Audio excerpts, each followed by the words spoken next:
Welcome to the Learning Can't Wait podcast, an iTutor production. At iTutor, our vision is to ensure every child has access to education, regardless of circumstance. Each episode, we will be joined by pathfinders within and around the education space, who are bringing about transformational change on behalf of deserving students. I am your host, Hayley Spira-Bauer. So today's episode, you're tuning in. You already know that this is the first time on the Learning Can't Wait podcast that we have a repeat guest. And that repeat guest is Dr. Dennisha Murff, the Curriculum Coordinator, Language Assistance Program for MSD Wayne Township. Dr. Murff, welcome back. Thank you. I'm so excited to be back. When you asked me, I could not hesitate. I said yes right away. Well, and since we've been together, the last time we recorded an episode, which if you haven't checked it out, it was the first episode released on this podcast or one of the first episodes, released on this podcast. Dr. Murff and I have started to follow each other on all sorts of, networking websites. And so I've gotten a little glimpse at what the past, 7 or 8 months of your life have been like. Why don't you tell us what you told me you've been busy. What's been going on since you were last on our podcast? Well, lots of things. I have 3 children, and they, of course, keep me really busy, but I love it because they grow up so fast. On the professional side, I've just continued to, be open to learning and growing in my new position and being able to see across the district what things look like. I've been doing more consulting and doing things where I'm constantly focused on learning and growing because I always feel like you never arrive. And if I keep that mindset, I feel like I'll be learning and growing and being able to be fresh with new ideas, because that's what it's all about. So that keeps me going. I think that's so important for a person in your role because you're not in a classroom anymore, right? So your experiences about pedagogy and practice are really different. So it's amazing to hear that you have invested and committed so much of your time to learning to better support teachers and ultimately students. That's incredible, Dr. Murff. Thank you. That's where the magic is. That's what makes me happy. Like being in a teaching and learning space, I feel like that's where everything takes shape. And if you stay a part of that, you really stay at the heart of the work. And it's what makes me happy. So speaking of the work, I mentioned your role at Metropolitan School District of Wayne Township in Indiana. I want to know, given that you have this bird's eye view position now, how you think this year feels different than the past 2+ years of pandemic teaching and learning? Mm-hmm. That is such a great question. I feel like this year we were able to move back into situations where our students were able to collaborate more. Over the years, we worked so hard to move students from that independent work all the time to collaborating and growing to really be a 21st century learner, because we know the jobs that they're going to have in the future will require them to collaborate, to be a part of a team.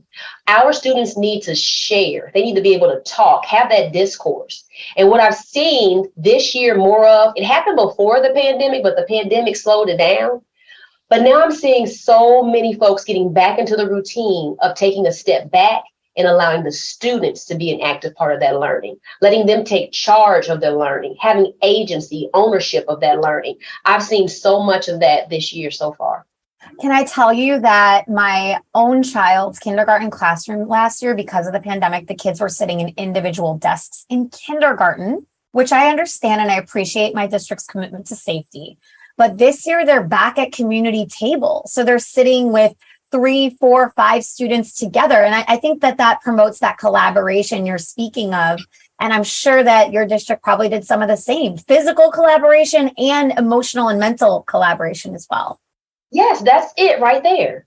I mean, to be able to see them having those discussions and talking, it was so refreshing. You could tell the kids enjoyed it. Now, there were some students we had to get them back into the routine of doing that because they had to operate, individually for so long. But we knew that once we created those parameters and set those norms and just gave them that, come on, guys, let's go. You got this. We want to hear what you have to say. They dived right into it. It's been a game changer for them. This notion of centering students in the learning in classrooms is a really big one. And I know that around the country, we see educators less sage on the stage, more like maestros and conductors of learning. Talk to me a little bit about how you know a teacher is less sage on the stage, more conductor when you walk into a building or a classroom. Like, what does it feel like to you as an observer? Well, it's so interesting you say that, because when I first began as an administrator at the building level, there was something to be said about having that quiet, that quiet in the hallway, that quiet in the classroom. And what we knew is that what the research tells you is that's not real learning, that's compliance learning. And so now when you walk in those spaces, you hear that buzz, that hum, you hear kids talking. What I found is when you see those parameters, I always call them parameters, but the group norms being set, children are having amazing discussions. The teacher is walking around, listening to discussions, tapping into a talking point here or there, but she or he has set it up in such a way that they can move themselves back and they can hear what students are thinking. When we can hear what they're thinking, the process they're going to, that's how we take them to the next level in their learning. And that makes a world of difference. I distinctly recall that switch myself from you want a quiet, compliant classroom to the more noise, the better. Just make it productive noise. We're talking about the learning. We're digging into the content. We're getting each other's opinions. In my bones, I can feel what you're talking about. And I haven't been in a school other than my own kids' schools in a very long time. So thanks for bringing that to life for me and the listeners, Dr. Murff. That's great. There are, though, still so many challenges, right? What challenges do you see most prominently in and around schools right now? Well, I think, especially for schools that have used their ESSER dollars in a way to really impact student learning, that funding will end soon. And so what's concerning for me is that those additional dollars that were put in place, you couldn't change things in 2 years. Like, you need more time. So for me, a great challenge is going to be the fact that that funding will go away. I would love to see that funding stay around for 4 or 5 years, because to me, that's when you really start to get into being able to see the fruits of your labor. We had some students, their kindergarten year, that might have been their first year, and then the pandemic hit. And then they went 2 years in some cases, not for us per se, but some kids went 2 years in a row without being back into a in-person situation. Now, we worked hard in our district to have virtual options for those that felt comfortable with that, but also to have as many in-person educational opportunities as possible. I really feel like that funding, when it's taken away, it will have a huge impact on the work that was being done to help accelerate the learning for our students, because they missed out on so much during that time. So I would love to see federal funding that will remain for at least 4 or 5 years. Wait, so let's talk about that, right? So you said there was work implemented. You're worried the funding will come out of the bottom and we won't be able to continue it. What accelerated learning opportunities did you witness or are you observing that have been really impactful in your district? Well, for us, we had reading interventionists that were strategically set at each building, several of them, to help students who were still struggling in the area of literacy. And then we also had additional teachers in the department that I oversee that would help with our students that were English learners. There was something to be said about decreasing the number of students that were with one teacher at a time. Having those interventionists that came in on top of our Title I support, it made a huge difference. Now, we are seeing students making gains, but for me, I feel like that needed to be done continuously. We looked at ways to have more after school, paying for transportation for after school opportunities, helping our students, whether they were in kindergarten or at the high school level, to have additional learning experiences to help them catch up. You think about what teachers were trying to do in the classroom, you need additional time. Some kids needed more time after school or before school, and those dollars were very strategically used in our district to make sure those opportunities were available. So I was really proud of that work, the thinking, the thought that went into using those dollars strategically. But I would love to see it be extended. Well, and truth be told, I imagine that those interventions, which are really, you said strategic, I think that's a great word for it. And I know that's what the research tells us really helps to accelerate learning. But you're naming that these interventions are really working. You see the impact they're having. I would imagine, though, that 2.5 years of interrupted schooling isn't erased by these in a short amount of time, which is why you're calling us to action to get some federal dollars that are long lasting, because it's not going to be an 8-month process to reverse the effects of social emotional impact and academic impact on our kids. Absolutely. You said it right there. And I think the longevity of having the program, the additional funding, that's when we can see our students get where they need to be, because we're looking at where they need to be for their particular grade level, but also what things they missed and how to bring those and catch them up in that area. And that's a lot of work, but we have to give our students that time to get where they need to be. And when we don't do that, I really feel like it's going to have a negative impact. So again, the dollars were great, but I want to see those dollars extended because our students deserve it.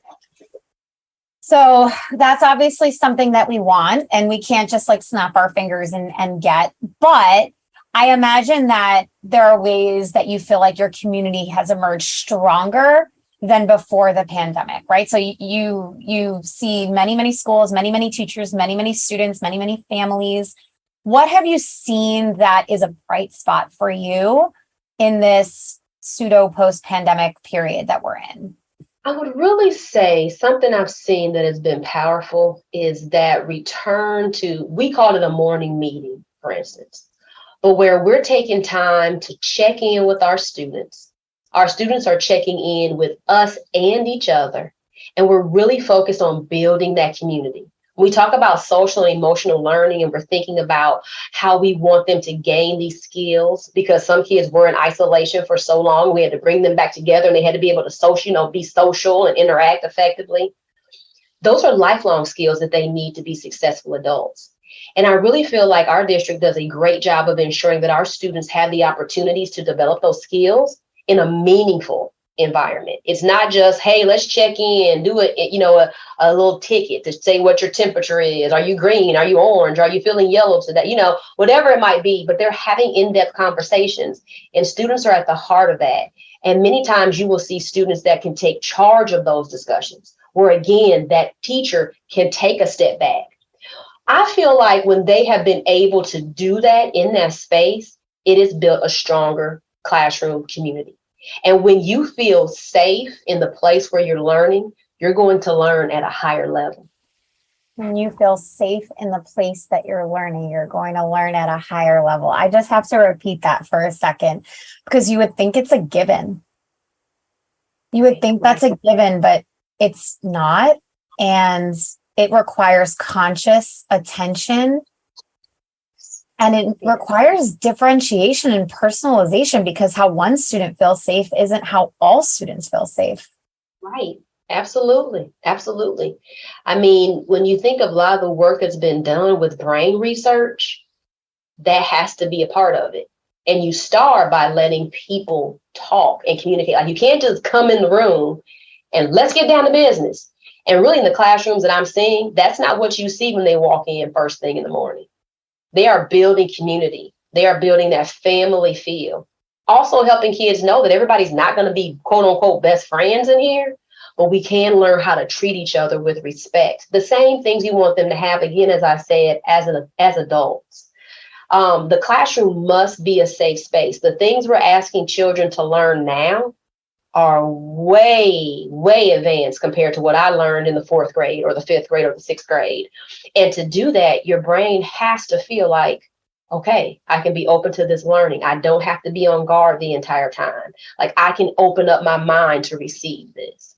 So that's a really big thing. I love that you're naming this. I am furiously trying to find the name. We spoke a little bit about how I was following you now on social media, places like Twitter and LinkedIn, where you post a lot about your learnings and what you're doing for your school and even your family, which is great. And I dabble so lightly in TikTok, and don't come trying to follow me because I don't do anything on TikTok, but I lurk on TikTok. And there is this teacher on TikTok who is doing exactly what you're naming. She is explicitly teaching her students the social and emotional skills of being part of a community. So you named one that reminded me of her, and I'm going to figure it out and I'll get to it in a second. But what her name is, she does a lesson. She does these very quick lessons. One of them is like, you're not going to like everybody in the classroom. That's okay. How do you act when there's somebody you don't like in your space that you are expected to relate with? Like, what are the types of things you can say and not say that make you still a good person while respecting your own boundaries? Like, you don't serve me. How do I interact with you in a way that doesn't deplete me, but also respects you? Which, like, absolutely. I love that. I love, because it, again, like, this goes back to something we spoke about the last time you were here and that you just mentioned. It requires explicit, intentional thought. It can't just be something you drop into a lesson because you saw it in a curriculum. Right. And that is so true. And when we teach our young people these skills, they carry those.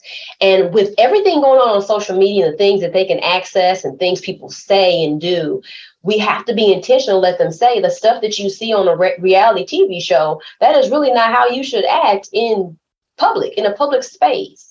The way you interact with the person sitting next to you, again, you may not be texting each other later on, but can you work together collaboratively for a common goal? And we have to be able to, teach them how to live, how to work, how to play in a global society, because that is a very important life skill.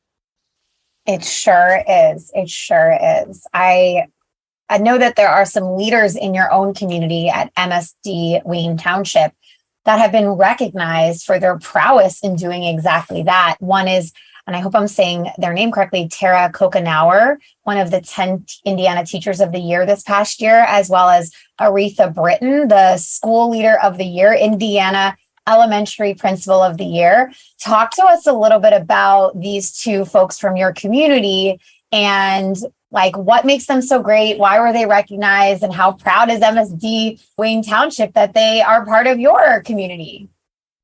Well, I don't know Tara personally, but I know that the process to be selected as a Teacher of the Year, like, that is huge. I believe that people that I have known that have gone through the process, it's extensive. Like, it is very extensive. You have to go through so many different things. You have to win in your particular district. Then you have to go to another committee. And there's a committee on top of that committee. And to be identified as a top teacher in our state is huge. I believe things I've heard about her is that she works hard with her students to build relationships. She has high expectations for them. She goes above and beyond to meet their needs. And I hope to be able to meet her one day.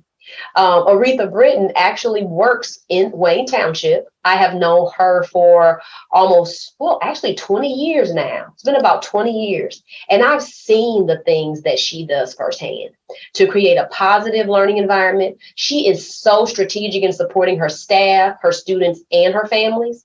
She understands how those things all work together.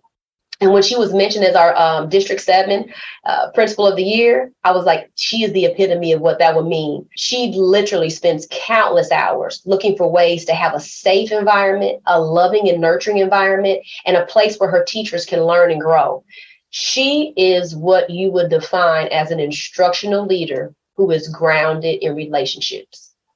And I have learned so much from her, looking at how she nurtures those relationships to get people to where they need to be. She understands the power of differentiating and personalizing professional learning for adults, which sometimes can be a very hard thing to do, but it's something she's intentional about. And she just brings a wealth of experience. And I learn so much every time I talk with her. You sound like two incredible teachers that your district is so fortunate to have serving students. That's incredible. I know, you yourself were a school leader as well. And so you've collected your own tricks and strategies and practices and procedures to ensure that schools are places of love and safety and learning. What's one thing you miss about being in a school building, Dr. Murff? The kids, the daily interaction with little folks and big folks. And it's just, I cannot underscore the power of those little people. I've always been K through 6, but now I'm a, K through 12, actually pre-K through 12, and the whole thing. But to be with them, to see them learning and growing and becoming, going from kindergartners to sixth graders. And then I can visit the high school now and see kids that I had in elementary school and to see the growth that they've made. There's something about the building that it's even hard to describe, but I miss seeing my own little folks every single day. And that's why I'm very intentional in staying in buildings. They do. My former students love to see me when I come to the middle school or the high school. They're like, hey. And so now it's just a regular thing. You're back. I'm so happy to see you. And they can talk to me and share with me how things are going. And sometimes what they may need from me. But what I miss the most are the young people. There is nothing better than that role and being a part of so many lives. And the thing is, we think we're teaching them everything, but in all honesty, I've learned so much from the young people that I've been able to connect with and been blessed with over the years. I sort of think I was elementary too when I was in schools, and then I did middle school when I was an administrator. Actually, I taught in middle schools as well, but I sort of think that when my kids get older, because I have a 6-year-old and a 3-year-old now, I worry that I'm really going to miss that elementary age child, because there's a spirit and there's an energy about this particular age that I don't know. It's going to be really hard, I think, when I don't have one in my home and I'm not with one on a regular basis in a building. I'm going to have to collect children in the neighborhood to hang out with.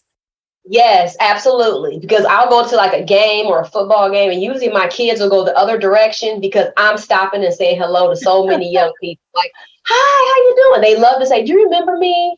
And I've said, yes, you have the same eyes. And then some, I'm like, you look exactly the same. You're just 7 inches taller. But connection is so awesome. And just to have been a part of their lives is something I do not take for granted at all.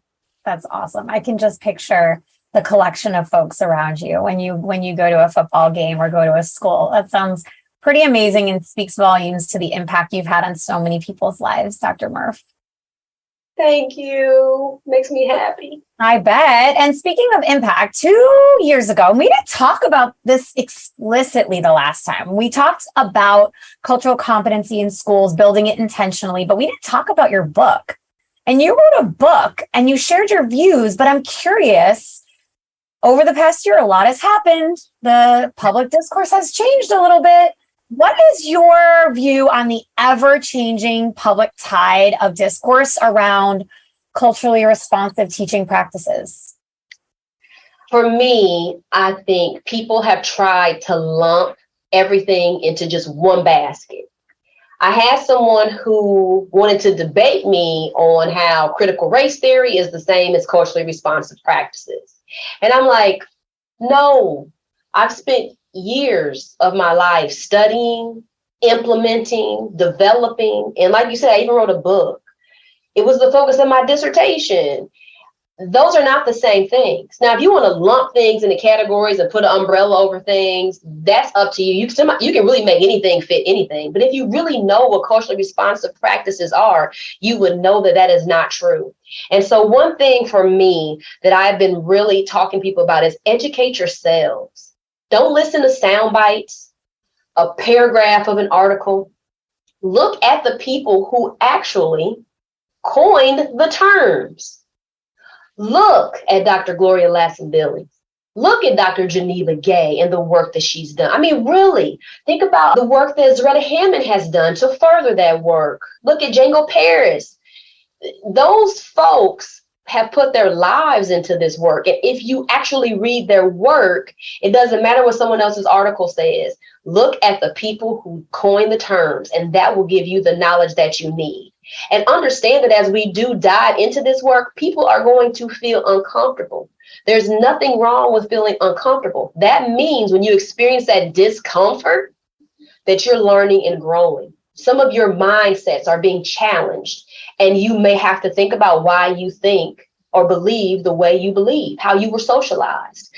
So it was really hard here, even in our state, as that debate was going on, and they were just throwing terms in and everything just all went together. But luckily that did not pass for us. And we continue to do the work that we've been doing. And what we've seen is that our children are better for that work.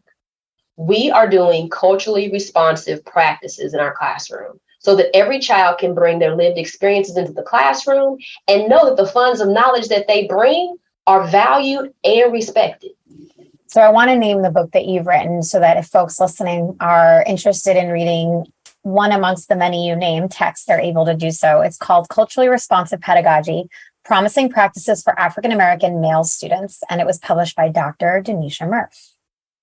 Thank you. Yeah, of course. I think, listen, you worked really hard on that book. As you said, this is your life's work, and this is something you're committed to. And it's important for folks to understand why so many are advocating on behalf of having culture responsive practices in schools, rather than, necessarily having it about political lines, but really understand the research behind it and the benefit it provides for students in schools. Absolutely. It's all about creating that space so that everyone gets the education they deserve. And it's powerful. And that work has been proven. Research has shown that it increases student learning outcomes. Right. And we want to rely on that research. We want to rely on the data sets versus anecdotal experiences, right? That allows us to, as a society, really move forward and follow what's best practice and what's best implementation for students everywhere. Yes, absolutely. I'm thinking about all of these topics we're talking about, right? On the heels of, again, 2+ years of interrupted learning, trauma our students have faced. And we haven't at all talked about teachers, Dr. Murff.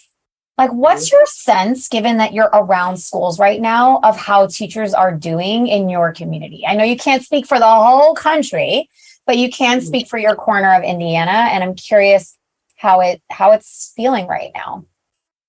I think for our teachers, there's still a lot of work that's being done, because when you talk about that great resignation, that has impacted the teaching profession tremendously. And our teachers here, they're doing a great job of looking for ways to fill in the gaps. And so our district has looked at ways to fill in the gap for them. Because if you're helping out the person next door because that position has not been filled, that eventually will weigh on you. I think for our district, we're talking a lot about wellness. How are you taking care of yourself? Making sure that teachers give themselves that permission, because sometimes we go and go and go and go and go, and then you just feel that burnout mode. Having check-in points for them. Our district has worked with administrators at the building level just to be sure of what do you need? How can we best support you? I've been a part of some of those meetings on how can my department help at the building level with specific needs. What can we do? What insights can we share? And that has been huge. So they're not just left by themselves to figure it out. They know that they have a team of people at the district level that will come right alongside to assist in any way possible. Just making sure that we're mindful of what they've said. We don't want to come in and take over. That's not what we're trying to do. But we want to come in and meet the need where you as a building have identified that need. So that's huge for teachers. I think, in our district, we kept going. We kept providing services. When we came back in the fall of 2020, they started with in-person, but there were parameters set in place. So a lot of people have continued to keep going and going and going. And so we have to have check-in points. We have a wellness team that is assigned to every building. There's a rep assigned to each building because they're doing check-ins as well. We have supports put in place for staff who may need some additional assistance when they're struggling with some things that may be impacting them and it's having a toll on their emotional well-being. And so our district takes wellness very seriously, not just physical, but also mental well-being. So I hear something you're saying, which is funny because it is a perfect circle to the beginning of our conversation. One of the first questions I asked you was about how it's looking and feeling in schools. And you talked about collaboration and listening to students and centering students.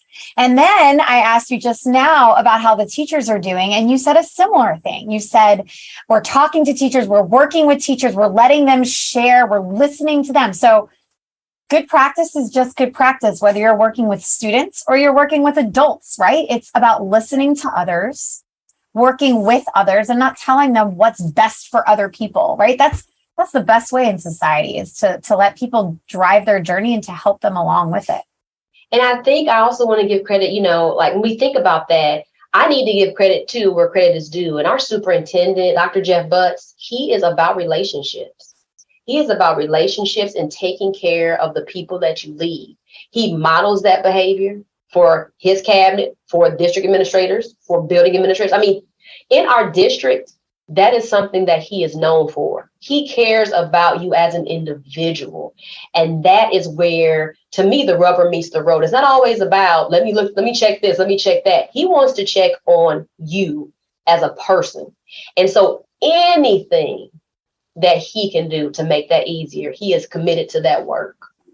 That's incredible. Dr. Butt sounds like he is really leading with the type of strong, compassionate, empathetic care for his team and the students that is needed to move districts forward. That's always love hearing about a leader that everyone or that folks admire and that brings the community forward. So, Dr. Murff, I don't want to end our conversation because, as you could tell, I enjoy talking to you and learning from you and listening to you. But our time is coming to an end. So I'm going to close off with a final question, which is, what is the most urgent matter before educators today? And educators is a broad term, right? It doesn't have to just be teachers. And how should we address it? So what is the most urgent matter before educators today, and how should we address it? What immediately comes to mind is the level of respect for the position. I think that is an urgent need, because when people are not fit, they don't feel respected, that takes a toll on their well-being. I really feel as though we need to continue to communicate. You know, at first when the pandemic hit, everybody loved teachers. Oh my gosh, I can't believe it. Like, I don't know how you do this all day. But as time went on, that same sentiment went out the door. Somebody needs to, I mean, can you imagine leading 26 people on a screen and trying to keep their attention with everything? And then when they return to school, okay, we've got to put some things into place to bring them together as a community. Teaching, you know, what I'll say is there's no greater profession to impact the world. That's how I feel. I've always wanted to be a teacher. That was from day one when I was little. But I feel that if the level of respect can be returned to the profession, we're going to see greater outcomes. I feel like people feel drained. They're constantly trying to figure out how best to serve young people. I know they go home and they take things that happen with them or to their students, they take it home with them. It's not a profession where you just cut it off when you walk out the door. And so I would love to see that respect to return. And I would love to see how we can continue to strengthen those partnerships between school and home. So I know that was a lot, but I really think that's so important. I love that. I could not agree with you more. This profession is amazing and challenging and important and undervalued all at once. So thank you for closing with that. I think that is a really vital way to talk about this profession. And I like that it's going to be on people's minds and thoughts because you just shared it. Thank you. Dr. Murff, it is always a pleasure to talk to you, to see you, to learn from you, hear from you. Thank you so much for joining the Learning Can't Wait podcast yet again. Thank you so much for having me. It's truly an honor. I love talking with you every time. I'm so glad you came back. I know we'll have you back again. So this is just a goodbye for now. And thank you to everybody who tuned into today's episode.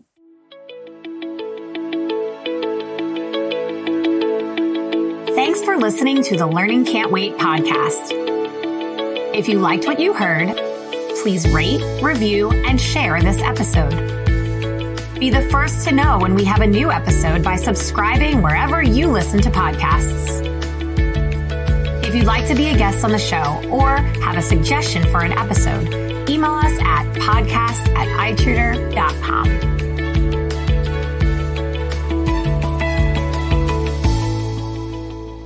This episode has been brought to you by itutor.com, your online solution for sourcing highly qualified educators. Join districts all around the nation that use iTutor to connect with thousands of licensed educators who fulfill both core and supplemental instructional needs. Choose itutor.com. Online education when learning can't wait. Now back to this episode.